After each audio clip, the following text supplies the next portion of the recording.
Hola, benvinguts. Avui al llar, aquí estem fent la presentació d'Estat d'Ànim, que és l'última abans de l'estiu. Després d'aquesta ja ens n'anem a Sant Boi al setembre-octubre. De moment encara no tenim data, però vaja, que avui és l'última presentació del moment.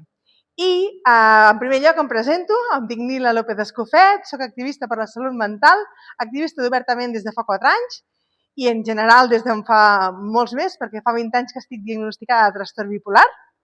En aquest temps he tingut la sort de conèixer moltes persones, molts professionals de la salut mental, estar en tractament i bé, m'ha servit per agafar molta experiència en salut mental. I llavors, des de fa 3 anys, condueixo el programa El PAP de Ràdio Morell i ara, des de fa un any, soc la creadora d'Estat d'Ànim, d'aquesta revista que avui us presento. I, a més, també, des de fa molt poques setmanes, tenim un canal de YouTube on també parlem de salut mental els diumenges, tal dia com avui. I amb aquests 3 projectes que estic impulsant ara mateix, doncs faig activisme en salut mental. Llavors, Estat d'Ànim és una revista que inicialment neix l'any passat, neix al juny, neix en format de fanzine, és a dir, en format A5, és un format petit i és un fanzine perquè la idea neix d'una pràctica del grau d'arts, perquè jo estava estudiant grau d'arts a la Universitat Oberta de Catalunya, a la UOC, i la pràctica final del taller de dibuix i pintura era un projecte social, una mica, i llavors jo vaig escollir el fanzine i, evidentment, el vaig dedicar a la salut mental perquè és un tema que m'interessa molt i que m'afecta plenament. Llavors, Estat d'Ànim neix amb aquesta intenció de ser un fanzine sobre salut mental perquè de seguida que tenim el primer número fet, el Sebastiano Alba, que ara actualment és membre del comitè editorial, després us ho explicaré millor, però ell és el que m'impulsa a seguir, a fer-ne més, a preparar un primer any de publicació, a impulsar una campanya Verkami, com vam fer l'any passat. El juliol de l'any passat vam començar una campanya Verkami de la qual vam assolir un 110% i vam poder fer un any de publicació d'Estat d'Ànim. I en aquestes que hem fet 6 números, perquè aquest primer any s'ha publicat bimensualment. Llavors hem fet 6 números, que després, si voleu, podeu xafardejar, els porto aquí. Llavors, tenim el número 1, que el dediquem íntegrament a parlar sobre l'estigma, perquè l'estigma és un concepte, no sé si esteu familiaritzats, però és un problema afegit a la salut mental. És a dir, les persones que tenim un trastorn o tenim problemes de salut mental, a part d'haver de batallar amb el nostre trastorn, amb els nostres problemes de salut mental, hem de batallar amb estereotips, prejudicis i problemes afegits com l'estigma, que el que fa és empitjorar la situació. Per aquest motiu dediquem el número 1 a l'estigma, problema afegit a la salut mental. Després tenim el número 2, on parlem de depressió, parlem de com acompanyar una persona amb depressió, perquè la salut mental, si alguna cosa té, és que no la viuen només les persones afectades, sinó que també la viuen les persones de l'entorn.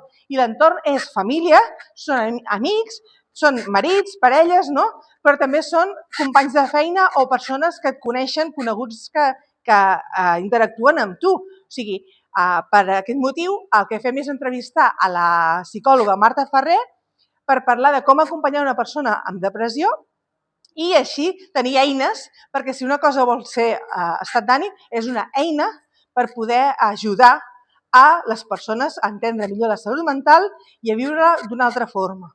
També parlem de com cuidar la salut mental. Llavors, el número 3, que correspon al mes d'octubre. Al mes d'octubre llancem la casa per la finestra, perquè és el mes per excel·lència de la salut mental, perquè el dia 10 del 10 és el Dia Mundial de la Salut Mental. Per tant, el que fem és llancem la casa per la finestra i fem un fanzine, que segueix sent fanzine ja, però amb aspiracions de revista, en què canvia el format perquè el fem en A4, canvia l'extensió perquè la fem de 28 pàgines, que serien 56 a 5, o sigui, és més del doble del que estàvem fent, i el que fem és una mirada internacional i fem 7 entrevistes a Myanmar, Xina, Austràlia, Argentina, Colòmbia, Moçambic i Sudan, per veure una mica com està la situació als seus països de salut mental, perquè la salut mental ens afecta a nivell mundial, no és només a Catalunya, sinó que tothom està afectat per la salut mental. Per tant, fem una mirada de com ho viuen en altres països i fem descobriments molt interessants. També parlem dels ingressos a l'Institut Pere Mata i també hi ha una reflexió meva del meu primer ingrés en primera persona i també hi ha una cosa que no us he dit, que és que tots els números tenen en comú dues seccions, bàsicament, que són el còmic del Lluc, el Jan i el Marc, que són 3 nois que els hi passen coses, viuen junts i els hi passen coses, i llavors també tenim com a secció comuna el que s'hi cou, que és una activitat al final del número per poder posar una mica en reflexió el que hem après durant el número. Després tindríem Respira, que és el número de Nadal. En aquest número fem una entrevista a l'Associació d'Anna, Víctimes d'Anna, 29 d'octubre, perquè el que va passar a València va ser molt greu i moltes persones van patir molts problemes de salut mental derivats de les pèrdues que hi va haver de persones que van morir a la Dana de l'octubre de 2024 i llavors de 25 i llavors dediquem aquesta entrevista a parlar amb 7 persones diferents del seu procés de dol i la salut mental. Llavors també parlem veieu, aquí també hi ha el còmic, també parlem del Nadal, perquè el Nadal és una època que en teoria hauries de ser molt feliç, i és una època de regals, d'alegria, i de vegades ens fa més mal que bé. I en aquest article parlem una mica del Nadal, de com encarar-lo.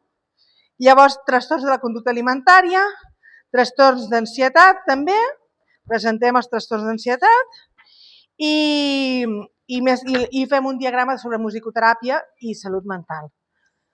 Després, en el número 5, Ombra, parlem sobre addiccions i salut mental, parlem sobre trastorn bipolar i parlem sobre planificació de decisions anticipades. I en el número 6, que és Junts, que és l'últim del primer any de publicació, fem una entrevista a la Carina i al Mehdi, perquè a vegades sembla que les persones amb trastorns mentals no podem tenir relacions sentimentals o de parella i sembla que és una part d'estigmatització, tal com parlàvem al principi, no?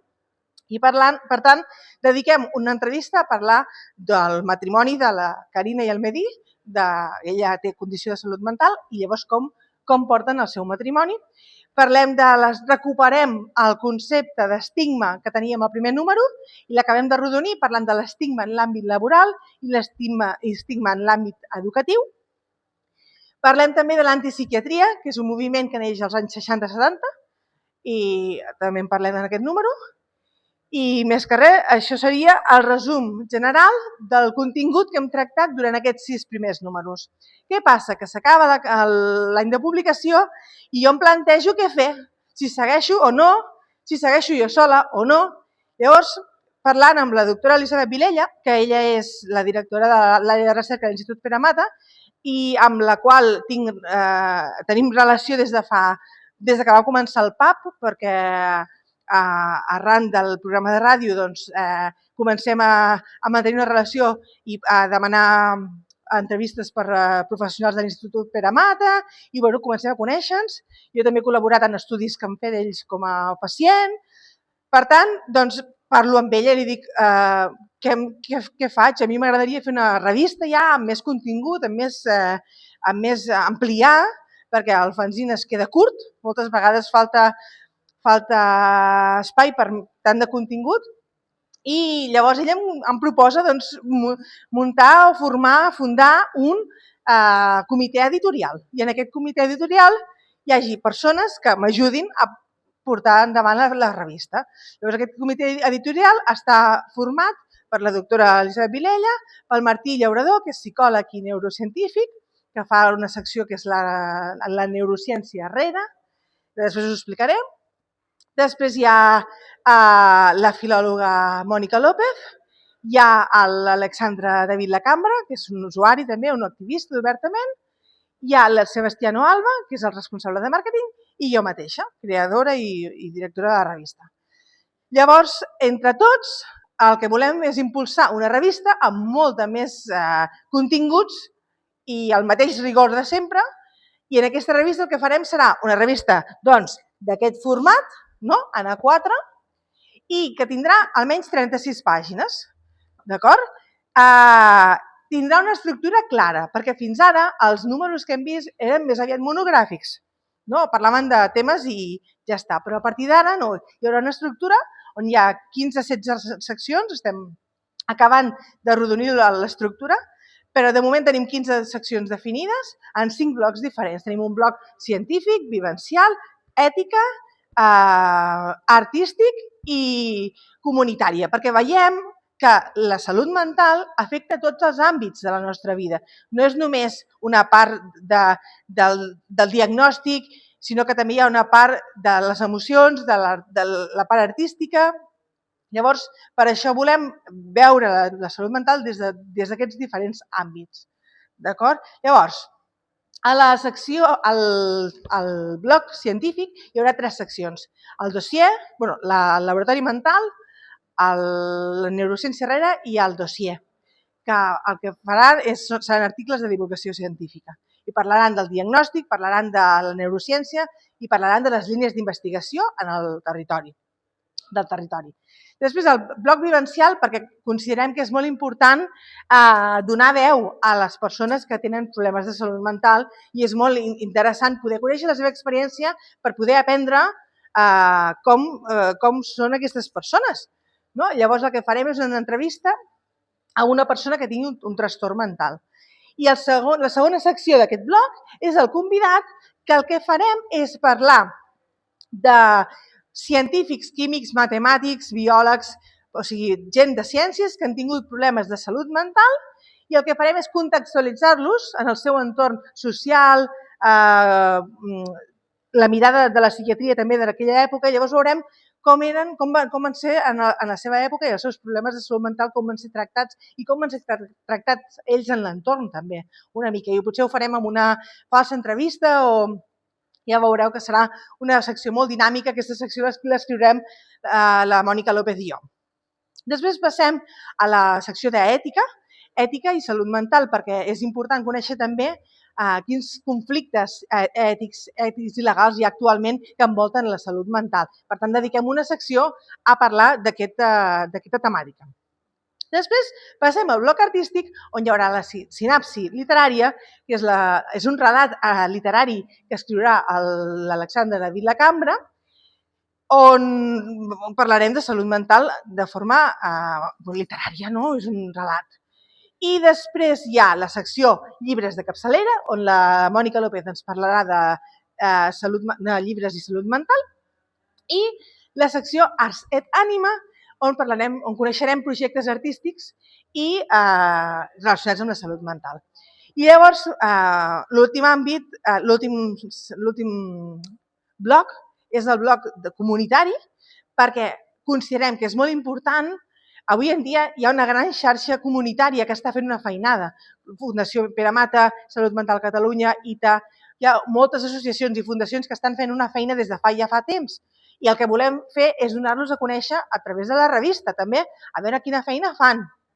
Per tant, coneixerem a la secció amb força aquestes associacions i fundacions que treballen ja des de fa molt de temps, perquè hi ha molta gent que està dedicada a la salut mental des de fa temps.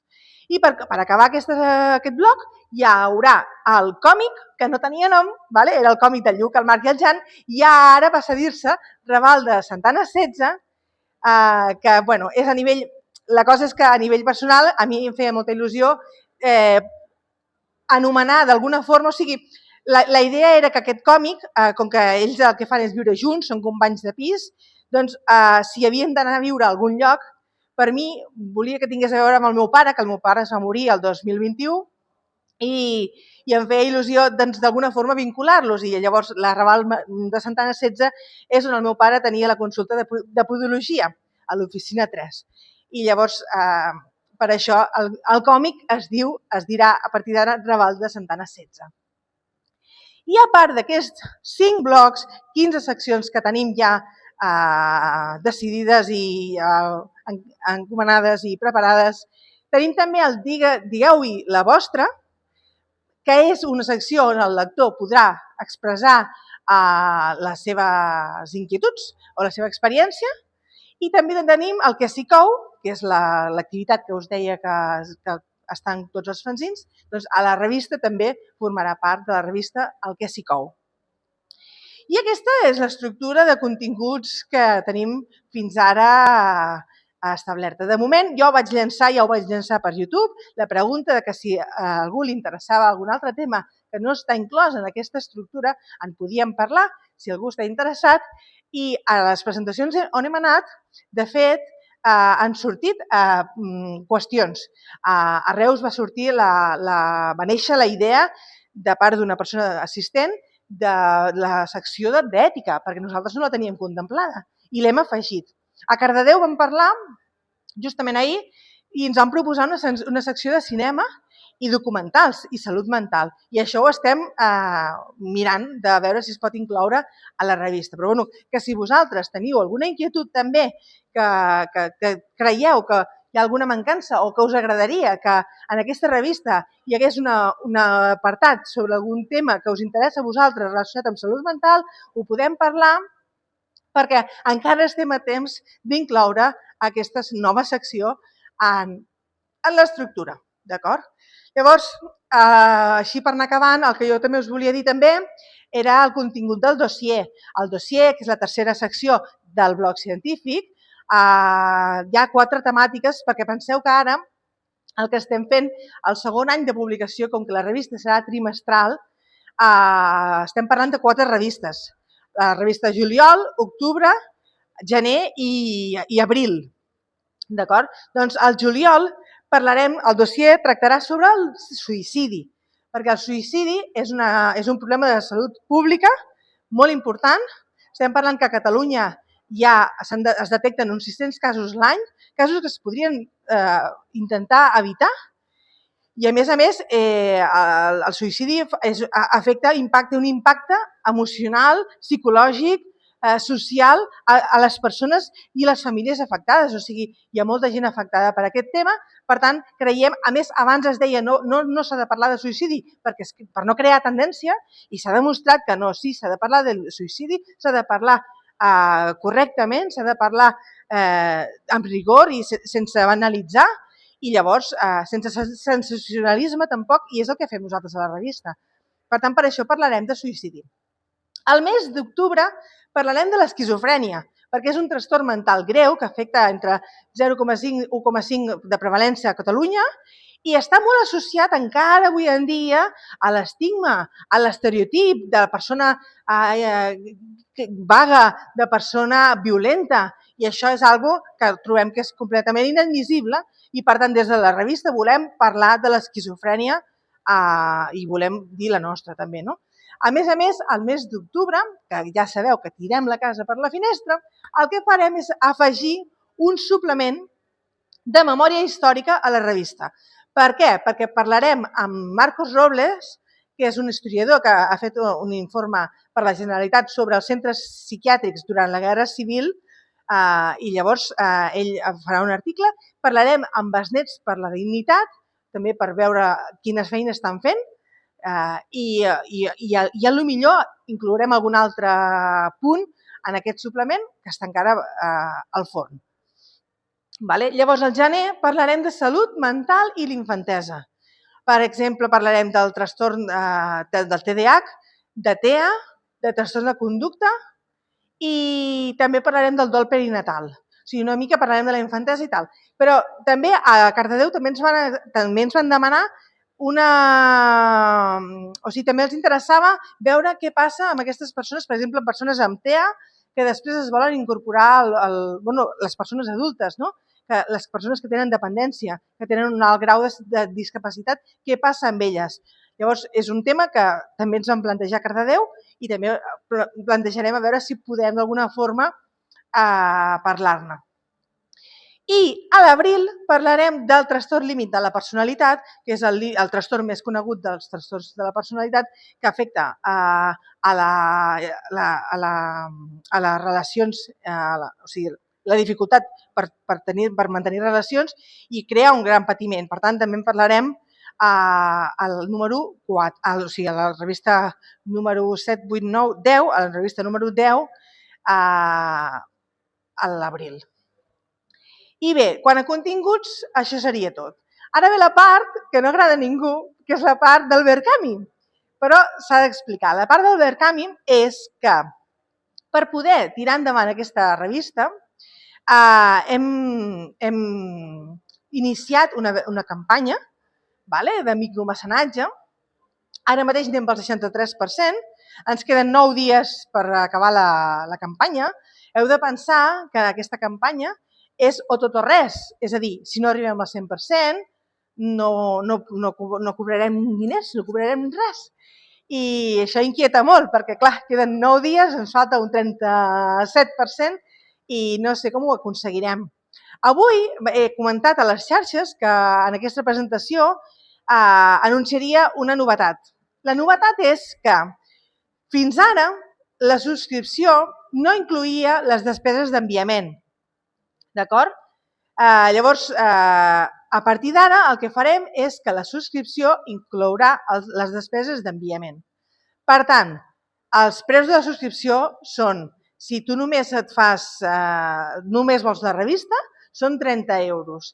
I si tu vols la revista i formar part de l'associació, són 36 euros. D'acord? Per tant, el que farem és, això se li havia de sumar les despeses d'enviament, doncs ja no. Les despeses d'enviament quedaran incloses en el preu. Per tant, si tu et vols subscriure, simplement has de pagar o 30 o 36 euros, o si tens ganes de fer un pack, hi ha packs de 5, packs de 10 i packs de 20. D'acord? Llavors, això és una altra història. Si tu sou 5 persones interessades, podeu fer un pack de 5, que hi ha certs descomptes,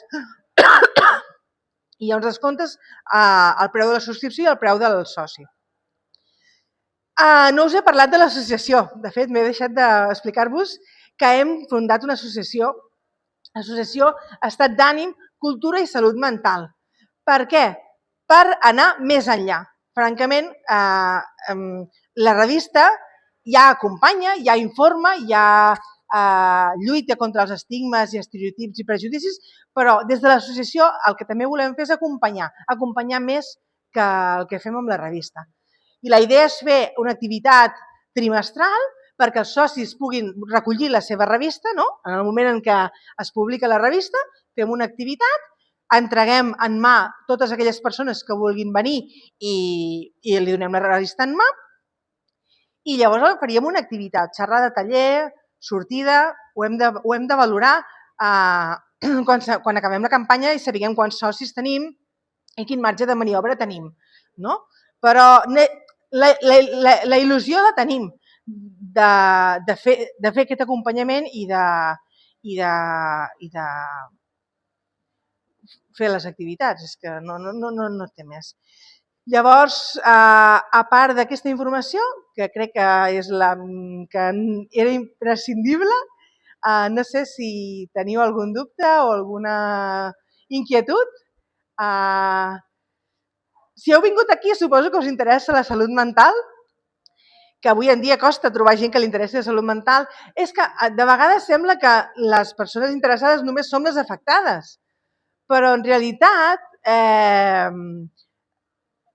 la salut mental, l'altre dia em van preguntar que per què t'ha d'interessar, no? Però perquè forma part de tu, no? O sigui, en el moment en què tens un cor, un cervell i ho has de comunicar tot, fas servir la salut mental, les emocions, o sigui, a part del tema dels trastorns crònics, de les malalties, que és una part important de la salut mental, està clar, però hi ha una altra part, que és els trastorns que són puntuals, que són dols que no pots superar, una ruptura que se't fa una muntanya i que tens insomni, que pateixes problemes, que tens una tristesa molt gran. Tots aquests problemes són problemes de salut mental i això ens pot afectar en qualsevol moment. Evidentment, si recordem l'estadística de l'OMS, de l'Organització Mundial de la Salut, doncs clar, diu que una de cada 4 persones ha patit o patirà al llarg de la seva vida un problema de salut mental. No ho sé, és una estadística, però és cert que en el dia a dia et trobes problemes amb persones i a part que encara que tu no ho vulguis, et pots trobar amb persones que ell mateix tingui una esquizofrènia o tingui un trastorn bipolar o tingui un germà o tingui un amic i ho estigui passant malament i en aquell moment tu no tinguis la informació com per poder ajudar-lo o parlar-ne o entendre'l millor. Doncs per això, estat d'ànim, intenta donar aquesta informació i no cal estar malalt ni tenir un problema a la vista per informar-se degudament i prèviament al problema, no? Anticipar-se una mica al problema. No sé si es pot dir cultura general, però vull dir, al final la salut mental està bé tenir-la controlada, si ho podem dir així. Sí. Bueno, teniu algun dubte o alguna pregunta? No? Doncs algun tema que vulgueu parlar a la revista? Alguna inquietud? No? Bueno. Doncs moltes gràcies per venir avui i per acompanyar-nos i fins la propera.